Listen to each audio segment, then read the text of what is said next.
최초의 서울. 단순한 지리적 공간이 아니라 우리 역사의 단면을 층층이 안고 있는 정신적 공간이기도 한 서울.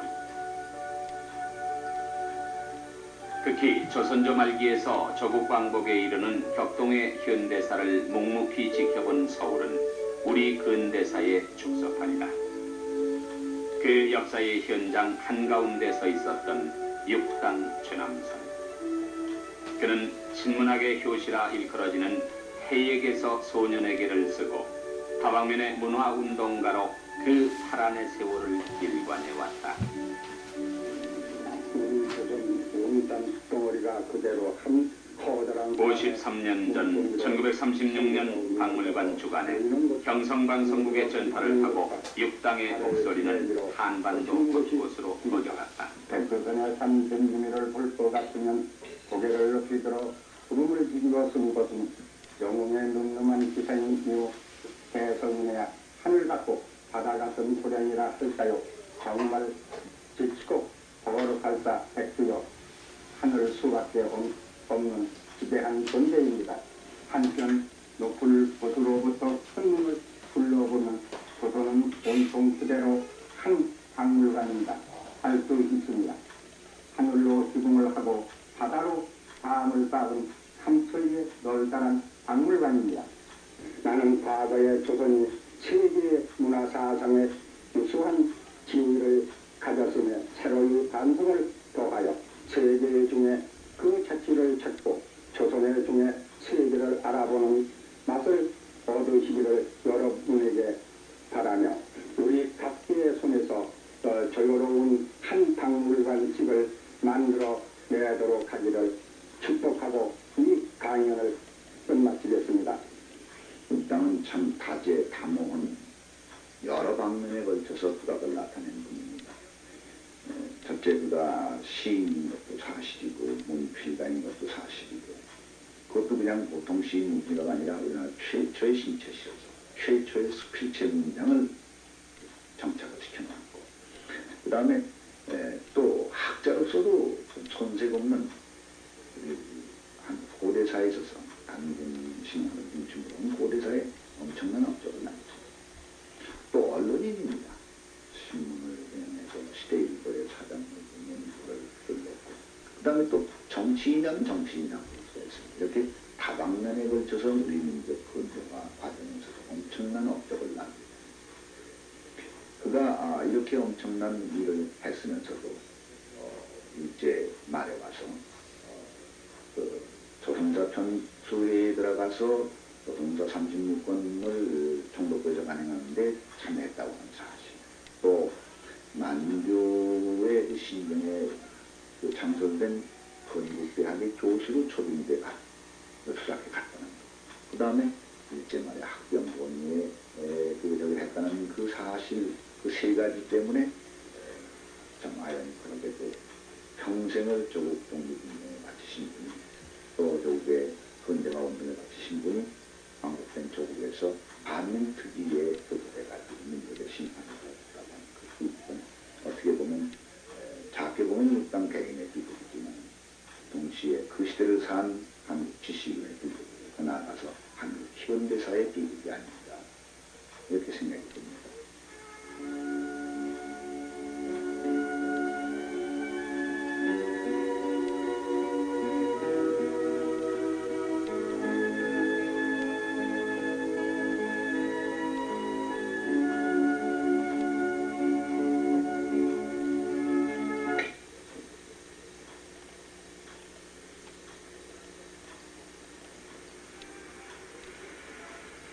지금은 국립중앙박물관이 된 일제 식민통치의 상징인 조선 총독부.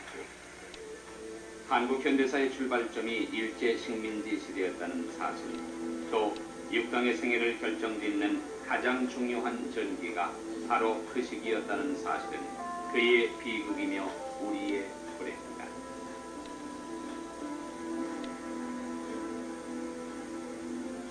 식민지 사회는 외세에 지배당하면서 또한 스스로 무너져 내리는 현장이다. 이어받은 전통과 새로이 개척해야 할 문화와 문명의 모든 것이 왜곡되는 때이다. 이미 허약해진 구한말의 조선은 밀려드는 제국주의의 물결 속으로 침몰했고 이제 식민지라는 조건은 당대 모든 한국인의 삶을 속박하는 두터운 벽이 되었다. 육당 최남선이 출생한 1890년은 조선이 그러한 격동의 소용돌이 속으로 휩쓸려 들어가던 무렵이다.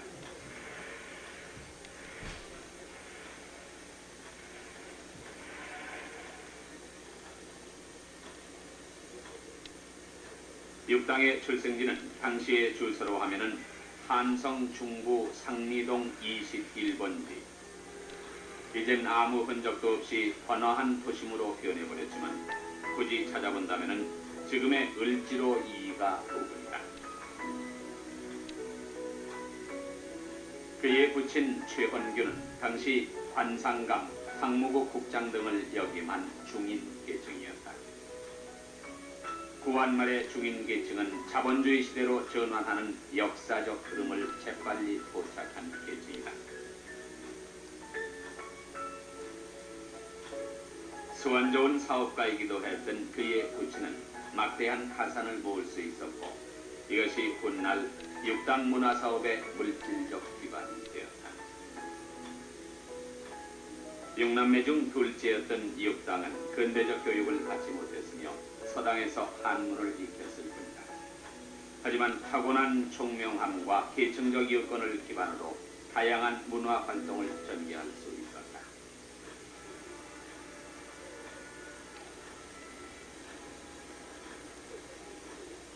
그가 신문화의 요람으로 설립한 출판사가 아직도 남아있다는 사실을 아는 이는 드물 것이다. 서울 광화문통에 자리 잡고 있는 출판사 동명사. 1922년 육당이 설립한 이 출판사는 오늘날까지 3대째 이어져 오고 있다. 1945년 해방 직후 육당은 우이동 소원에 집거하면서 저술 활동에만 전념했다. 그리고 당시 의사이던 차남 최한웅 씨에게 출판사를 맡아줄 것을 당부했다. 그는 아버지의 뜻을 받들어 40년이 넘게 이 동명사를 맡아오고 있다.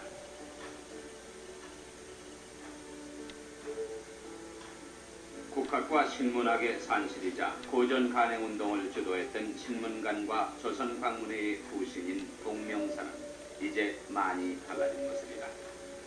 다만 편집실 한쪽에 부평남짓한 기념관에 전시된 육당의 사진과 15권짜리 육당 전집 그리고 옛 광문회의 사진이 그의 취취를 느끼게 해준다.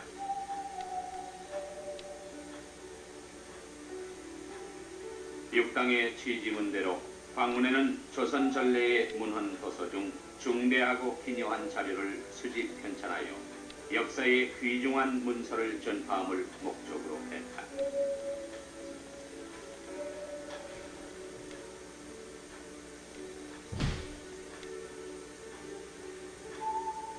1907년 삼각동 집에 세운 신문관과 1910년 설립한 조선광문회는 당시 선각적 지식인들의 사랑방이며 연락처며 동시에 피난처였다. 곧 당대 조선의 아카데미아였던 것이다.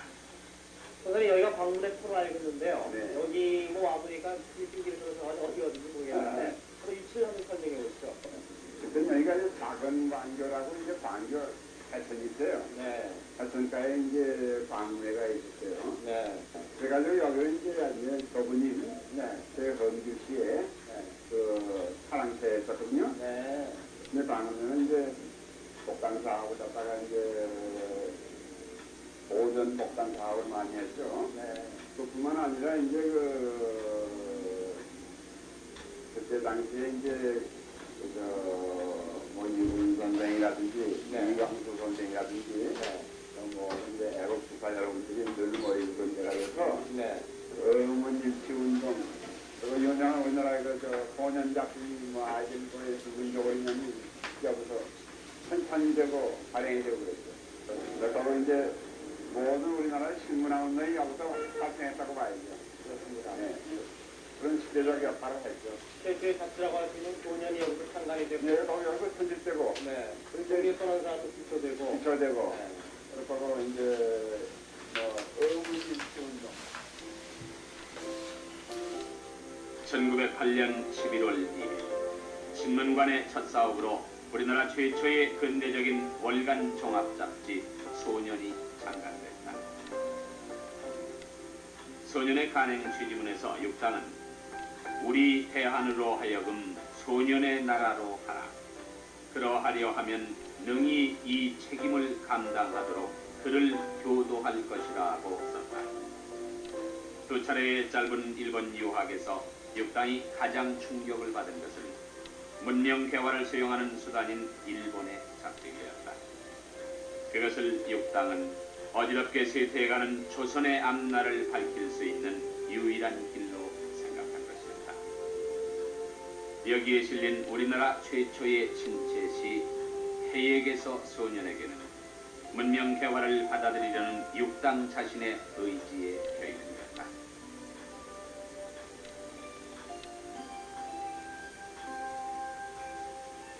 또한 전래의 고대 소설을 재정리해서 육전이란 싼값에 널리 보도했다. 진청전, 전우치전, 사시남정기, 흥부전, 남은태평가 등 오늘날 문고본의 표시가 된 육전 소설이었다.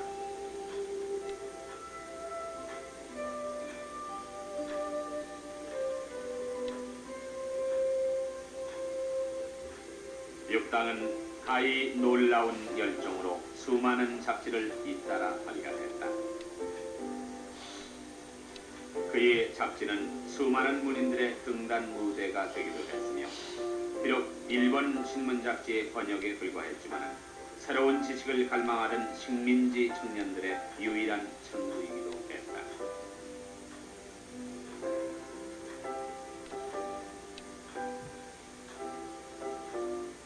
하지만 오로지 배우기만 하면 된다는 육당의 애국 계몽 운동은 누구를 위한 배움인지 확실한 방향을 찾지 못한 것이었다. 여기에 당시의 시대적 요청에 부응하지 못하는 육당의 한계가 있었다.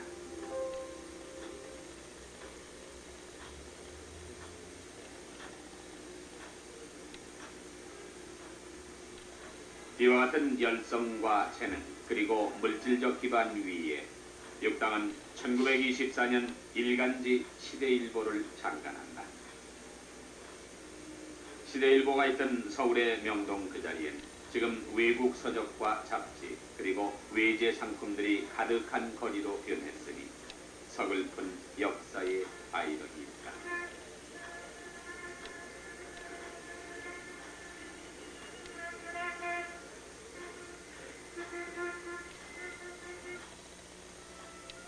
창간 당시 시대일보의 필지는 진학문, 안재홍, 염상섭, 현진건, 나도향 등 당대 최고의 문사들로 이루어졌다. 또한 동아일보를 앞질렀던 발행부스에서 당시 최남선에게 쏟아졌던 민족의 기대와 인기를 짐작할 수 있다.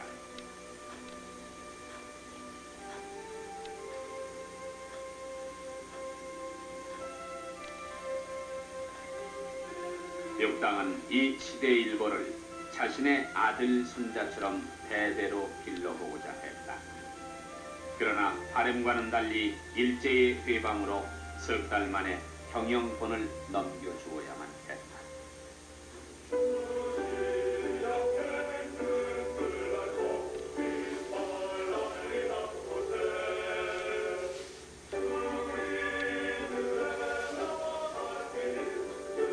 육당의 거의 맹목적인 문명 개화의 예찬은 결국 낙관적 계몽주의에 불과했다. 당시 문명 개화의 최고 목표는 일본으로 설정될 수밖에 없었다. 아무리 열심히 배운다 해도 선진국인 일본을 따라잡을 수 없는 것이 당연했다.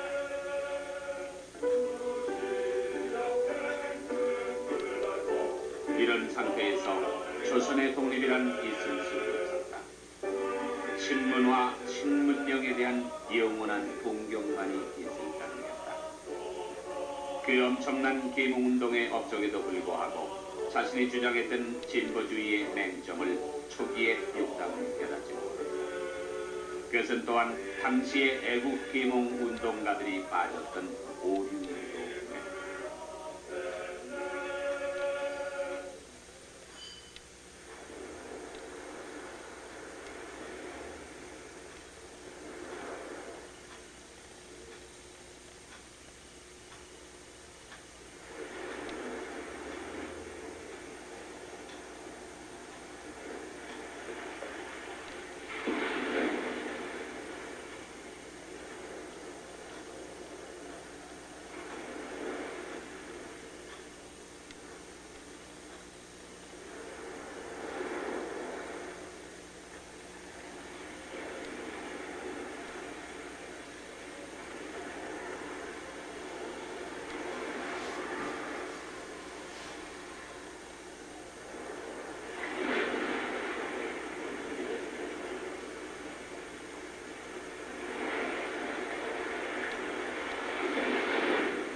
근대 문화, 근대 시는 근대의 차원을 배척해야 되는 것이고, 또 근대적인 차원이라는 것은 말씨, 문체, 형태를 통해 가지고 1차 형성되고 완성되는 것입니다. 의미는 서울 같은 사회에서 소년들은 대단히 중요한 형태 계획을 했죠. 문체 계획을 했죠. 굉장히 계획을 했죠. 이와 같이 새로운 시대에 새로운 문화를 수용하기 위한 기백을 품었다. 이런 점에서도 우리가 대단히 좋죠. 그러나 이번의 시가 오설적인 차원이 있는 거죠. 일단 저는 보니까 이분이 한말 대화기에 주로 역점을 두어서 활동이라는 것이 민중의 계몽, 근대적인 차원을 구축하기 위해 가지고 어리석은 대중을 빨리 의식적으로 와시게 됩니다. 이런 비원이 있는 분이죠. 이것이 서구와 아서구 이런 것, 도웨스트, 일본의 침략적인 의도라는 것을 기능적으로 막는 반제 인식과 동시에 전개가 됩니다. 그것이 하나의 구조를 이루면서 문자 그대로 강철 같은 하나의 탄력 있는 기로체가 되지 않으면 그 일제의 침략 야욕에 휘말려 드는 법이다. 그런 의미에서 일단 전함선의 근대 문학과 근대 시사에 끼치는 공격이라는 것, 어떤 한계, 난점 같은 것도 가지고 있습니다.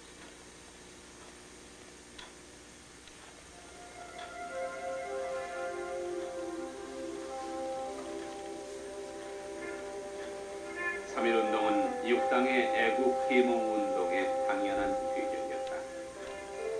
1919년 정월 송진우, 현상윤, 최린, 최남선 네 사람은 제동에 있는 최진의 집에 모였다. 남의 나라에서 전해오는 민족 자결주의를 액면 그대로 받아들인 것은 아니지만 조국 독립을 앞당길 수 있는 절호의 기회라는 데 인식을 같이 했다.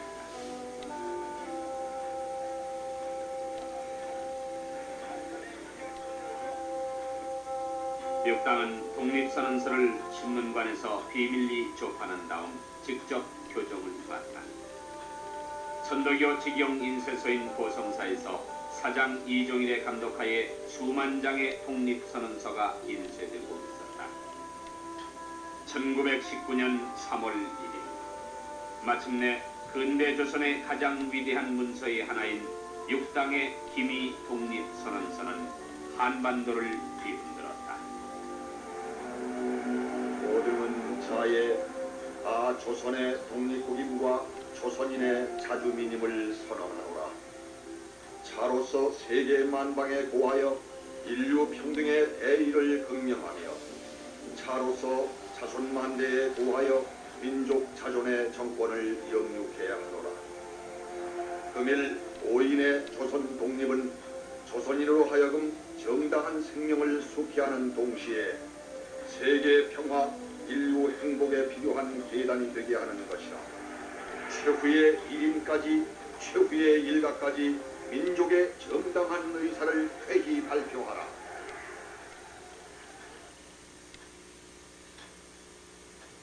육당은 3.1운동의 지도자 47인과 함께 투옥됐다. 그가 이제 시대의 지도자로 부각되는 순간이었다. 그의 나이 30세였다. 봄이라고는 하나 불기 없는 감방은 냉기가 뼛속으로 스며들었다. 하지만 정작 육당을 파고든 것은 정신적 한기가 아니었을까. 자신이 벌여온 애국 계몽운동의 실체가 한낱 문자놀이였음을 이곳에서 비로소 보게 되었을 것이다. 민족의 지도자로 부각된 그의 머릿속을 채운 것은 앞으로 나아가야 할 길이 아니었을까.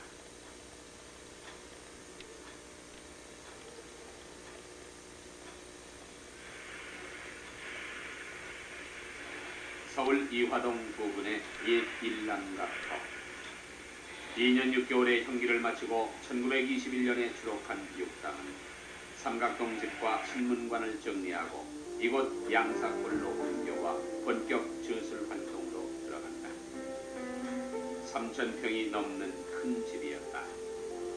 지금은 어디에도 당시의 흔적을 찾아볼 수 없지만 최근 복원된 서울 도성의 성곽이 그때의 분위기를 짐작해 했다. 서울 장안이 한눈에 내려다 보인다 해서 육당은 일남각이라는 이름을 붙였다.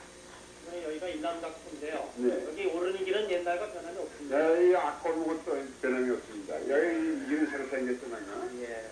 그래서 이제 여기 있던 게 언제 일남각에 이제 1922년인가? 네.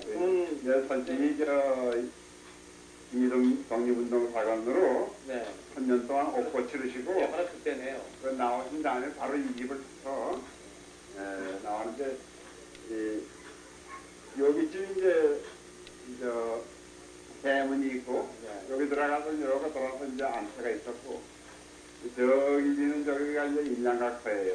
네. 일량각터가 이제 야스마산 산 쪽으로 이렇게. 이제 언덕이죠. 네. 그때는 뭐 숲이 우거지고 아주 인천진이라고 그럴까 아주 경치 좋은 데인데 이제 재밌는 건 여기 이전에 근데 이 집은 아주 오래된 집 같은데요. 네. 그래서 있던 집이었습니까? 기억나십니까? 네. 아, 저 안에 있는 것도 이제 일본식으로 네. 된 거 아니에요? 네. 그 일본 사람 경찰 동대문 경찰서에 네. 고등계 형사가 가고 있어요. 아. 그래서 은근히 네. 우리 집에 그 모든 그 물정을 말이죠. 염탐을 한 일이죠. 중에 지금 말하면 가택연금이네요. 백년금에 두는 거죠. 감시하고. 감시. 일자들 감시하고. 이상하게도 우리 집에 이 분정은 다 없었는데 네. 여기 감시해서 그 사람의 집은 여기 남아있어요. 참 아이러니컬하게 얘기를 하잖아요. 네, 그렇습니다. 네. 그 그래서 선생님께서 우리가 함께 여기서 그때랑 하셨던 것들이 어떤 것들이 있습니까? 당신이 한참 저작 활동이 출발할 때니까요. 네. 가령 신조송, 네. 신춘술래, 네. 금강예산, 네. 작두산 건상기, 유명한 신라 시절 진흥왕 순수비 네. 이혼에 있는 거, 네. 그거에 대한 연구도 여기서 썼고, 또 조선 역사도 여기서 썼고, 네. 불안문화 옥보를 치르신 이후에 오히려 더 완성한 그런 치료죠. 그렇죠. 네.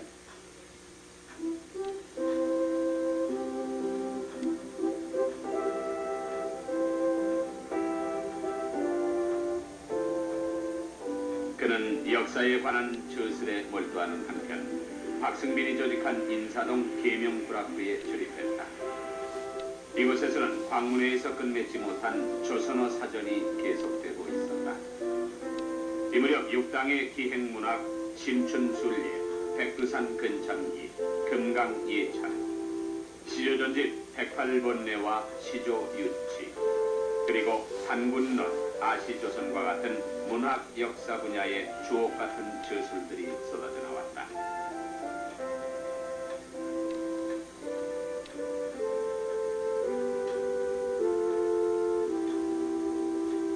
이 무렵 육당의 저작들은 조선적 표현 형식으로의 회귀, 그리고 우리의 국토와 역사에 대한 열정의 소산에서 나온 것이었다.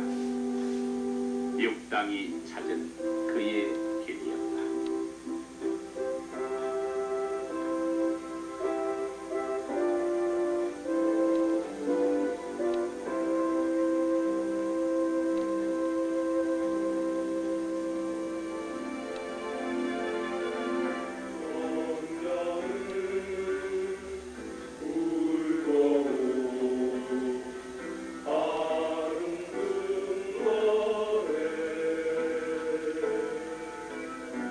천지는 한 늪이합니다.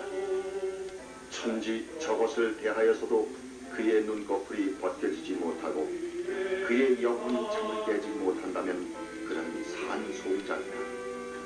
저기서 단군이 나오셨겠다. 저기서 동명이 나오셨겠다. 천지라고 하기도 황송하다. 하늘이시라고 할 수밖에 없다.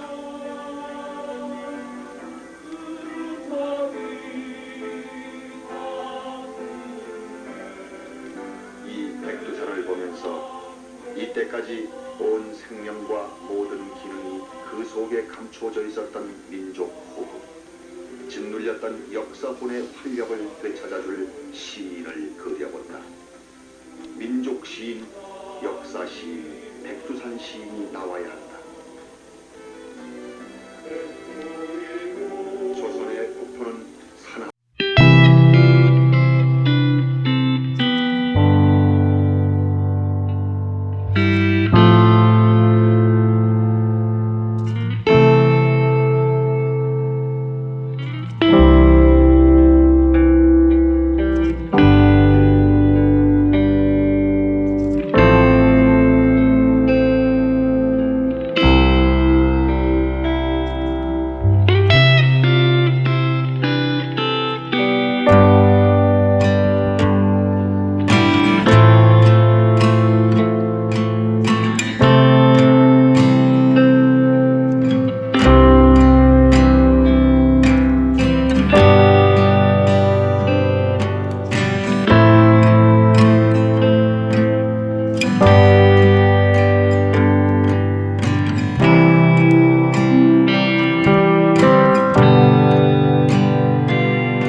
만주사변을 전후해서 일본은 파시즘 체제를 역사 정면에 드러낸다. 서민운동 후 표방했던 문화정치도 위장된 우회 전술에 불과했다. 1936년 총독 미나미는 부임하면서부터 내선 일체를 내걸고 모든 단체와 개인에게 황국신민 선서와 신사참배, 창시 개명을 그 기본 정책으로 내세웠다.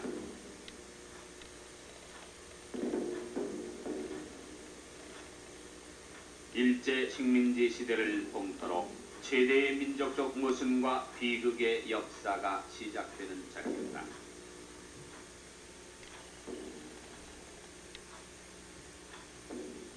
일제의 회유와 탄압 속에서 벌써 친일 전향서를 내건 단체와 저명 인사가 섭주했다. 조선사 편수위원과 만주 건국대학 교수로 일제체제에 편입될 수밖에 없었던 육당의 번뇌는 당시 그만의 것이 아니었다. 2천만 전 민족의 질곡이었다.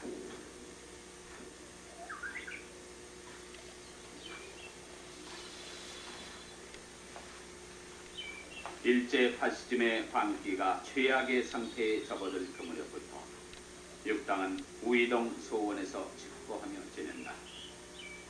지금 도선사 입구에 자리 잡고 있는 이 소원은 당시만 하더라도 도남동 전차종점에서 30리 정도 떨어진 한적한 성당이었다.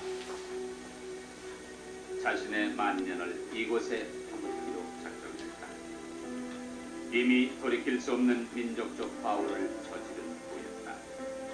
그때 소원은 육당에게 하나의 도피처는 아니었을까. 이런 사태를 예감했음인지 육당은 그의 시조집 108권 내에 이렇게 썼다.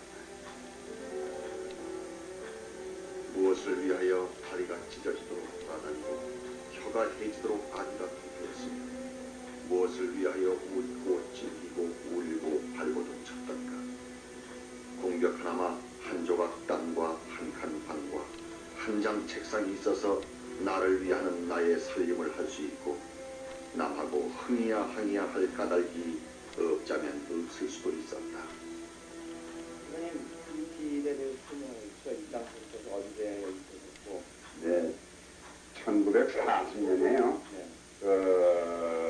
제2차 세계대전 태평전쟁이 일어날 적에 이 식구가 서울거리고 이렇게 있었습니다. 네, 그래서 그 비행기 공습을 피하고 또 첫째 목적은 당신이 이제 그 장서가 한 17만 원 거대한 장서가 있었거든요. 17만 원이요? 네. 이건 뭐 요새 그 어지간한 대학서 간의 장서가 있었어요. 그래서 여기서 이제 당신이 기도하시고 주무시고 네. 그리고 이제 집들은 이제 여기서 이제 인방에서 네. 한 칸반 이렇게 앉는데 네. 거기다가 이제 앉아서 쓰는 책상을 놓으시고 거기서 이제 기도하시고 근데 그 당시에 뭐에 전명하신 거니 조선 역사 사전 이런 걸 갖다가 필생의 사업으로 완성하시고 돌아가시겠다. 그래가지고서 그 조선 역사 사전 갖다가 가짜 줄을 갖다가 다 끝을 맞춰서 그러면 나짜 줄이 들어가다가 파동이 나거든요. 네. 네, 그래서 딱 갔어요. 근데 이곳을 소원이라고 이름을 지은 여기 일단은 대로. 네, 이제 선생님께서 이름을 지신 건데 아마 나는 뭐 그래서 내력에 대해서 확실하게 증거가 없지만 당신 무슨 말이죠? 검소하게 산다. 검소하게 자기 생활 태도 가지겠다 하는 뜻에서 소자, 그 말을 소자 아닙니까? 네. 그 소원이라고 하는 이름을 당신입니다. 집안에서는 어떻습니까? 아버님으로서의 뭐라고 그러니까 당신 자신의 생활사에서는 그렇게 엄격했는데 자식들에 대한 그 육아 태도, 교육 태도 이것은 이게좀 리베럴하게 자유주의적으로 강해. 너희가 알아서 정치 책임도 무엇을 알아서 가지고 너희가 합니다. 그래서 평생 우리한테 우리 형제들 남매들한테 내지란 건 안 했었고 또 내지란 직접적으로 안 했어요.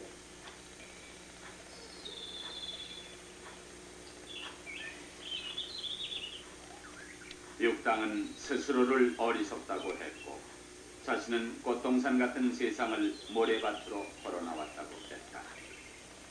그러나 육당은 어리석지 않았으며 세상은 꽃동산이 아니라 식민지 시대였다.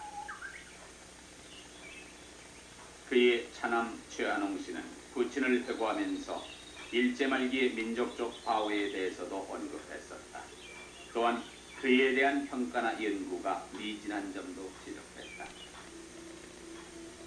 소원 한쪽에 서 있는 육당의 기념비에는 신문화운동을 전개한 육당의 업적과 그가 남긴 독립선언서가 윤곽되어 있다. 그의 일생의 명제는 조선의 역사, 조선의 문화를 찾아야 한다는 것이었다. 일찍이 애국 계몽운동에 나선 이래 그것은 육당이 찾은 최선의 방도였다. 그러나 그 길은 육당에게 영광과 우욕을 동시에 안겨준 길이었다.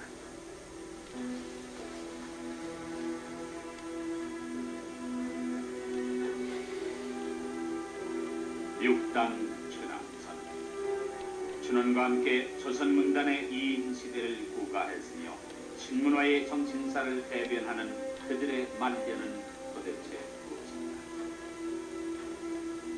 이팔 독립선언서와 기미 독립선언서를 쓴 그들이 조선 청년들을 전쟁에 내보내는 본유를 해야만 했던 암담한 식민지 결심. 춘원 자신의 말대로 그들은 아득하고 가없는 천지에 석양의 지저귀는 까마귀 꼴이었는지도 모른다. 1945년 해방된 조선의 첫 과제는 민족 정기를 되살리는 것이었다. 이를 위해 반민법이 제정되고 반민특위의 활동이 시작됐다. 육당이 반민특위에 구속된 것은 1949년 2월 7일이었다. 춘원과 함께였다. 민족의 일원으로서 반민족의 지목을 받으면 총세에 싣기 어려운 대치욕이다. 내가 비언절한 대로 지조냐 학자이냐의 양자 중에서 대중은 나에게 지조를 붙잡으라 하거늘 나는 그 뜻을 저버리고 학업을 붙잡으면서 다른 것을 버렸다. 지사냐 학자냐의 갈림길에서 육당은 학자의 길을 택했다고 했다.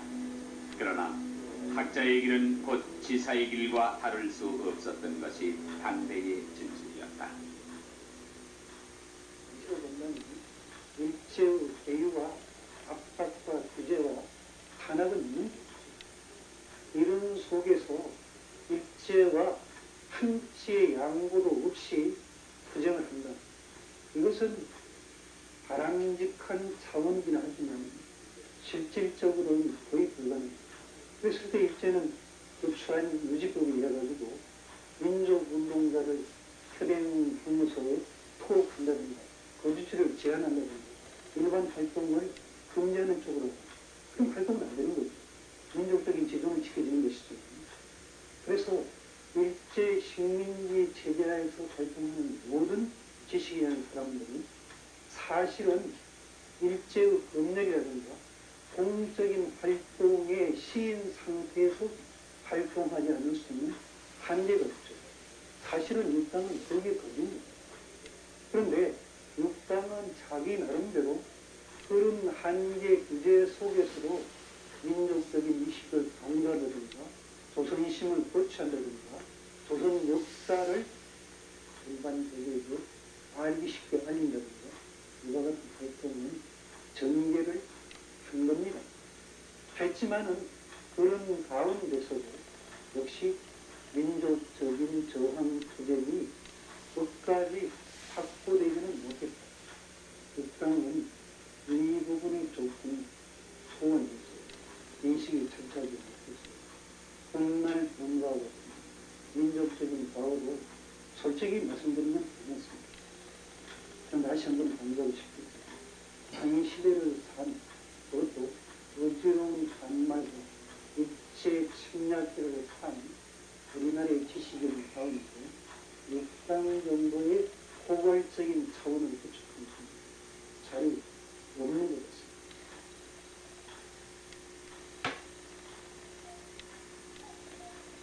왕조의 끝무렵에 나서 지역의 한일 합방을 겪고 선각자로서의 활동과 일제 말기의 진일, 해방 후 반민족 행위자로서의 부, 그리고 전쟁으로 가족을 잃는 불행을 겪은 육당 최남사.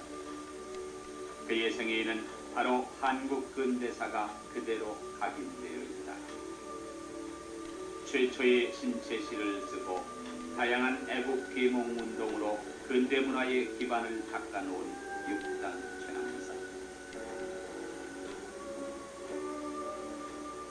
육당은 그의 말년의 불행에서 슬픔에 쌓인 뜨거운 격포를 느꼈을지도 모른다. 남겨놓은 우수한 업적에도 불구하고 그의 평가에 인색할 수밖에 없는 우리의 근대사 또한 오늘 우리가 극복해 가야 할 과제가